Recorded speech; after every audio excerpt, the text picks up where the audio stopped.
To understand the divergent mechanical destinies of the British Cromwell tank and the American M4 Sherman tank, one must delve deeply into the contrasting industrial doctrines, military philosophies, and geographical realities that shaped the Allied war effort during the Second World War. The premise that the Sherman could traverse 2,000 miles without catastrophic mechanical failure, while the Cromwell, despite its impressive speed and agility, often struggled with long-term strategic reliability, is not merely a tale of two vehicles but a reflection of two entirely different approaches to armored warfare and industrial production. The narrative begins in the interwar period, a time of profound financial constraint and shifting military theories that would lay the groundwork for the armored vehicles of the ensuing global conflict. Great Britain, the birthplace of the tank, found itself in the 1930s struggling to define the role of armor in a future European war. The British Army developed a bifurcated tank doctrine that separated armored vehicles into two distinct categories: slow, heavily armored infantry tanks designed to support foot soldiers in breaking through fortified enemy lines, and fast, lightly armored cruiser tanks intended to exploit those breakthroughs, operating much like traditional cavalry in the operational depth of the enemy. This doctrinal split placed immense pressure on British tank designers, who were constantly trying to balance speed, armor, and firepower within strict weight limits imposed by the British railway system and the bridging equipment of the Royal Engineers. The cruiser tank lineage, which would eventually culminate in the Cromwell, was heavily influenced by the suspension designs of the American eccentric engineer J. Walter Christie. The Christie suspension, characterized by large road wheels and long helical springs enclosed within the hull, allowed for unprecedented cross-country speeds. However, it also consumed valuable internal space and placed significant stress on the tracks and running gear at high velocities. As the British progressed through the cruiser Mark III, Mark IV, and the notorious Crusader tank, they consistently encountered a recurring nightmare: mechanical unreliability. British industry in the 1930s and early 1940s was highly fragmented, composed of numerous independent automotive and heavy machinery firms that lacked the massive, integrated assembly lines characteristic of the United States. This fragmentation led to bespoke engineering practices, where parts were hand-fitted rather than universally standardized, making field repairs incredibly difficult and supply chains hopelessly convoluted. When the war began, the British tank industry was forced to rapidly expand production of existing, often flawed designs, leaving little breathing room for comprehensive research and development. In stark contrast, the United States entered the 1930s with a minuscule tank force but possessed the greatest automotive manufacturing infrastructure on the planet. American military doctrine, primarily shaped by figures like General Leslie J. McNair and the newly formed Armored Force, favored a single, versatile medium tank that could perform multiple roles on the battlefield. The Americans did not split their forces into cruiser and infantry tanks. Instead, they sought a universally applicable vehicle that balanced firepower, mobility, and protection, but above all, prioritized mass production and mechanical reliability. The United States military establishment understood early on that any war they fought would require fighting across vast oceans. This geographical reality meant that American tanks had to be shipped across the Atlantic or the Pacific, necessitating strict dimensional and weight constraints, but also demanding an unprecedented level of mechanical endurance. A tank that broke down frequently in North Africa or Europe would be a massive logistical liability, as replacement parts and entirely new vehicles had to be transported thousands of miles via vulnerable maritime convoys. Therefore, the American Ordnance Department instituted rigorous testing protocols at facilities like the Aberdeen Proving Ground, demanding that tanks be capable of operating for thousands of miles with minimal maintenance. The culmination of this American philosophy was the M4 Sherman. When designing the Sherman, American engineers utilized mature, proven technologies. They adopted the vertical volute spring suspension system, which, while perhaps not offering the silky smooth high-speed ride of the Christie suspension, was incredibly robust, compact, and, most importantly, easy to maintain and replace in the field. If a suspension bogie on a Sherman was damaged by a mine or anti-tank fire, a maintenance crew could unbolt the damaged unit and bolt on a replacement in a matter of hours. The Sherman's transmission and final drive were conveniently located at the front of the hull, housed in a massive cast or bolted steel housing that could be removed entirely, allowing for rapid replacement of the entire powertrain. This modular approach to tank design was revolutionary and was a direct product of American automotive engineering principles pioneered by Henry Ford and others. Standardization was paramount. Every Sherman tank, regardless of which of the numerous American factories produced it, was designed to accept interchangeable parts. The American approach to engines was equally pragmatic. Initially lacking a dedicated high-power tank engine, the Americans adapted the Wright R975 Whirlwind radial aircraft engine. While a radial engine resulted in a taller tank silhouette, it provided reliable, proven horsepower. Later, they developed the Ford GAA V8, a massive, purpose-built all-aluminum engine that became the gold standard for Sherman propulsion, offering immense torque and legendary reliability. The United States produced over 50,000 Sherman tanks, and their ability to keep rolling across continents was a decisive factor in the Allied victory. The British path to the Cromwell, officially designated the tank, cruiser, Mk8, Cromwell, or A27M, was far more tortuous. Following the mechanical disasters of the Crusader tank in the North African desert, where more tanks were lost to engine failure and sand ingestion than to Erwin Rommel's Afrika Korps, the British War Office desperately needed a reliable, heavily armed cruiser tank. The initial attempt to replace the Crusader was the A-24 Cavalier, a tank that proved so mechanically flawed and underpowered that it was relegated to training duties almost immediately. The primary issue was the engine. The British were still relying on the obsolete and underpowered Nuffield Liberty engine, a design dating back to the First World War. Recognizing that a modern tank required a modern power plant, British engineers, heavily aided by the Rolls-Royce Company, undertook a brilliant but complex engineering feat, adapting the legendary Rolls-Royce Merlin aircraft engine, the same engine that powered the Supermarine Spitfire, for use in a tank. By removing the supercharger and substituting cast iron for lighter alloys to save strategic materials, they created the Rolls-Royce Meteor engine.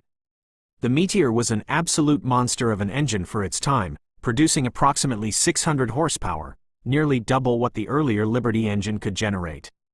The integration of the Meteor engine into the cruiser tank chassis created the A27M Cromwell. On paper, the Cromwell was a spectacular machine. It possessed an exceptionally low profile, making it a difficult target to spot and hit. Thanks to the massive power of the Meteor engine, it was incredibly fast, capable of reaching speeds of over 40 miles per hour on flat terrain, making it one of the fastest tanks of the Second World War. When British tank crews first received the Cromwell, they were enamored with its sports car-like performance and acceleration. However, this raw power and speed masked deep-seated engineering compromises that would severely limit the Cromwell's strategic endurance compared to the Sherman. The fundamental flaw of the Cromwell lay in the marriage of the immensely powerful Meteor engine with an antiquated and overstressed chassis and suspension system. The Cromwell retained the Christie suspension of its predecessors, but the tank weighed significantly more than the Crusader. When driven at the high speeds the Meteor engine allowed, the Cromwell subjected its suspension and tracks to tremendous, destructive forces. The large Christie road wheels would wear down rapidly, the heavy coil springs would snap under the strain of cross-country bounding, and most critically, the tank had a vicious tendency to throw its tracks. A tank that throws a track in combat is entirely immobilized, essentially becoming a stationary pillbox and an easy target for enemy anti-tank gunners.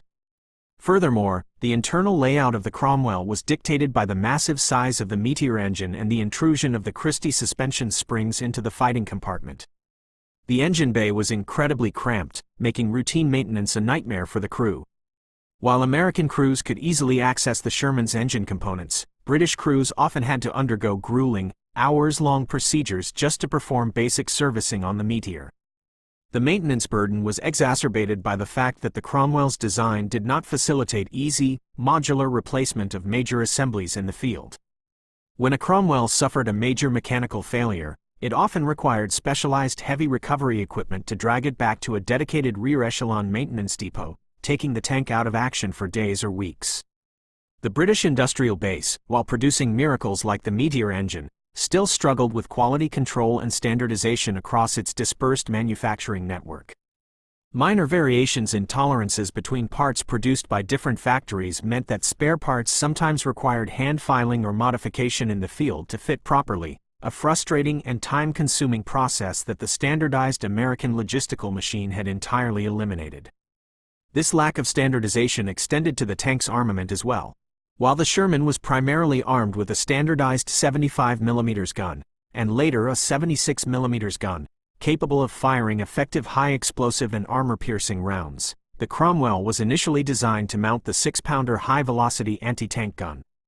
Realizing the desperate need for a dual-purpose weapon capable of firing a substantial high-explosive shell to deal with infantry and anti-tank guns, the British bored out the 6-pounder to create the Ordnance QF 75mm.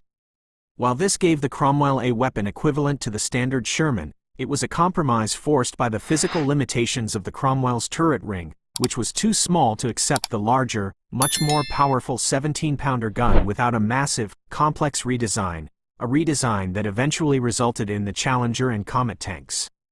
The Sherman, conversely, had a capacious turret and turret ring that allowed for continuous upgrades, culminating in the British modification known as the Sherman Firefly, which mounted the devastating 17-pounder and became the most feared Allied tank by German panzer crews. The real-world implications of these differing design philosophies became glaringly apparent during the campaign in Northwest Europe following the D-Day landings in June 1944.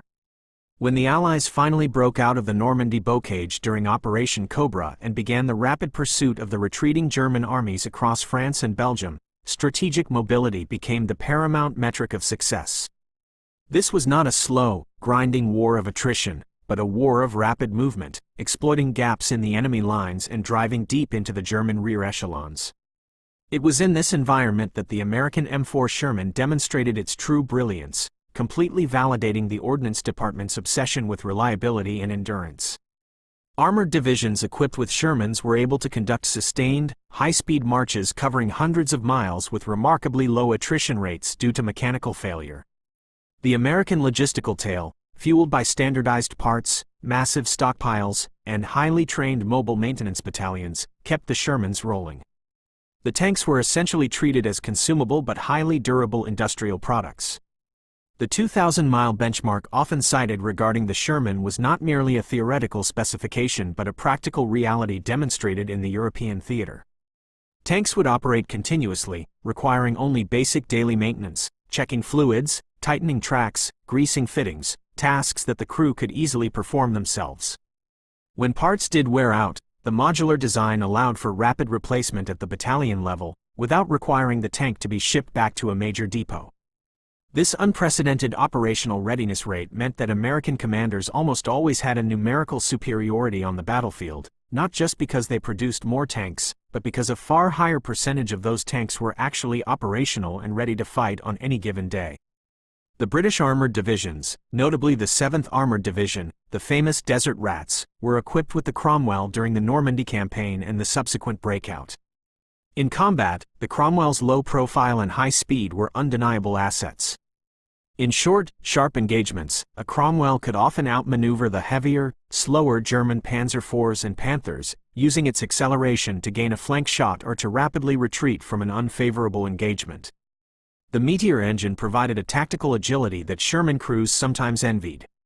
However, as the breakout transitioned into the Great Swan across northern Europe, the strategic limitations of the Cromwell became painfully obvious. The high-speed road marches devastated the Cromwell's tracks and Christie suspension. The tanks simply could not sustain the punishing pace of the pursuit without suffering an unacceptable rate of mechanical breakdowns. British maintenance units, the Royal Electrical and Mechanical Engineers, were stretched to the breaking point trying to keep the Cromwells operational. The cramped engine compartment of the Cromwell meant that what should have been a simple repair often turned into a major operation. The incidence of thrown tracks and blown engines spiked dramatically as the tanks were pushed beyond their design limits. While the Sherman could reliably grind forward for 2,000 miles with routine care, the Cromwell required constant, intensive nursing. It was a high-performance machine that demanded a level of maintenance and logistical support that was virtually impossible to provide during a highly fluid, fast-moving offensive. The British High Command realized that the Cromwell, for all its tactical virtues, was not the strategic workhorse they needed. It is a telling historical detail that the British Army itself utilized vast numbers of American-supplied Sherman tanks, recognizing their superior reliability and ease of maintenance. In fact, many British armored regiments preferred the Sherman for its dependable nature, knowing that the tank would get them to the battle, allow them to fight, and get them back, day after day, week after week.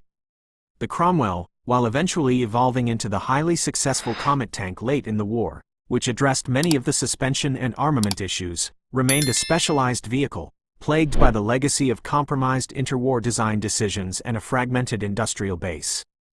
The story of why the Cromwell failed to achieve the legendary endurance of the Sherman is fundamentally a story of industrial maturity and doctrinal clarity.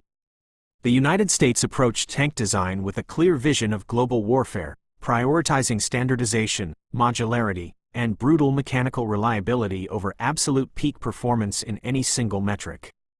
The Sherman was not the fastest tank, nor the most heavily armored, nor the most heavily armed, but it was the most available, the most reliable, and the easiest to repair. The British, constrained by historical decisions regarding suspension systems, limited by a railway network that dictated tank width, and reliant on an industrial base that favored craftsmanship over mass production, produced in the Cromwell a tank that was brilliant in bursts but fragile over the long haul. The Meteor engine was an engineering triumph, but placing it into a chassis that could not handle its power was a critical error. The Cromwell's failure to match the Sherman's 2,000-mile operational capability was not a failure of the British soldiers who bravely crewed them, nor entirely a failure of the engineers who designed them under immense pressure and constraint. Rather, it was the inevitable result of a collision between the romanticized cavalry tank doctrine of the 1930s and the brutal, grinding, mechanized realities of total war in the 1940s, a reality that the industrial pragmatism of the American M4 Sherman was perfectly engineered to conquer. The legacy of these two tanks serves as a profound case study in military procurement and engineering, demonstrating unequivocally that in a prolonged, global conflict, the true measure of a weapon system is not merely its combat performance on its best day, but its ability to arrive at the battlefield and function reliably on its worst days, across thousands of miles of hostile territory. The Sherman's triumph was the triumph of the assembly line, the interchangeable part, and the relentless pursuit of mechanical endurance, setting a standard for logistical superiority that remains a cornerstone of armored warfare doctrine to this day. To further examine the nuances of this historical disparity, one must look closely at the specific mechanical components that differentiated the two machines. The American continuous development of the Sherman meant that issues were identified and rectified on an industrial scale. When the early dry stowage of ammunition in the Sherman proved vulnerable to catching fire when the armor was penetrated, the Americans quickly engineered the wet stowage system, encasing the ammunition bins in water jackets, dramatically increasing crew survivability. Furthermore, the Americans continuously upgraded the Sherman's suspension. The initial vertical volute spring suspension, while rugged, offered poor flotation in soft mud. The American response was the horizontal volute spring suspension, introduced late in the war, which utilized wider tracks and provided exceptional cross-country mobility and an even smoother ride, further enhancing the tank's reliability and crew comfort. The Cromwell's design left very little room for such fundamental evolutionary leaps. The narrow hull dictated by British transport constraints meant that widening the tracks to reduce ground pressure and improve soft ground performance was physically impossible without a complete redesign of the vehicle, which is essentially what the later Comet tank represented. The Cromwell was trapped by its foundational geometry. The cooling system of the Cromwell also presented significant challenges. The Meteor engine generated an immense amount of heat, and the confined engine deck of the Cromwell struggled to dissipate it efficiently, leading to overheating issues in warmer climates or during sustained periods of high-speed operation. The Sherman, with its tall, voluminous hull, provided ample space for massive cooling fans and radiators, ensuring the engine operated within safe temperature margins even in the blistering heat of the North African desert or the humid environments of the Pacific Theater. This thermal management is a critical, often overlooked aspect of mechanical reliability. An engine that runs cool runs longer.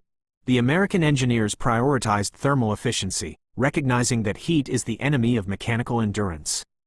The British, forced to cram a massive aircraft engine into a restrictive cruiser tank hull, compromised on cooling capacity, directly contributing to the Cromwell's lower operational lifespan. Additionally, the track designs themselves played a pivotal role. American tracks, particularly the rubber-backed steel blocks, were designed for longevity and ease of replacement. The track pins and connectors were robust and standardized. British tank tracks of the period were entirely metallic and were notorious for their rapid wear rates and the difficulty involved in replacing individual track links. The tensioning mechanisms on the Cromwell's Christie suspension were complex and required constant adjustment to prevent the tracks from being thrown, an adjustment that crews under fire or exhausted after a long day of driving often struggled to maintain. The Sherman's suspension required minimal track tension adjustment, relying on the robust nature of its design to keep the tracks engaged with the drive sprockets and road wheels. Ultimately, the comparison between the Cromwell and the Sherman is a masterclass in the principles of military engineering and the brutal realities of logistics. The Cromwell was a machine built for the sprint, a thoroughbred intended to exploit tactical opportunities with sudden bursts of speed. But war, as the campaign in Europe proved, is a marathon. It requires machines that can endure endless days of grinding forward movement, machines that can be repaired quickly by semi-skilled mechanics in muddy fields using standardized parts pulled from vast, organized supply chains. The Sherman was the ultimate marathon runner of armored warfare. Its ability to travel 2,000 miles without major overhaul was not magic. It was the result of deliberate, pragmatic engineering choices made by a nation that understood that victory would be won as much in the factories of Detroit and the supply depots of Normandy as on the front lines. The Cromwell, hampered by its interwar legacy and the constraints of British industry, could never match this level of strategic endurance, cementing the Sherman's place as the definitive, war-winning tank of the Western Allies. The lessons learned from the mechanical struggles of the Cromwell and the undeniable logistical triumph of the Sherman profoundly influenced post-war tank development, teaching military planners universally that a tank's lethality and armor protection are entirely irrelevant if the vehicle cannot reliably reach the battlefield.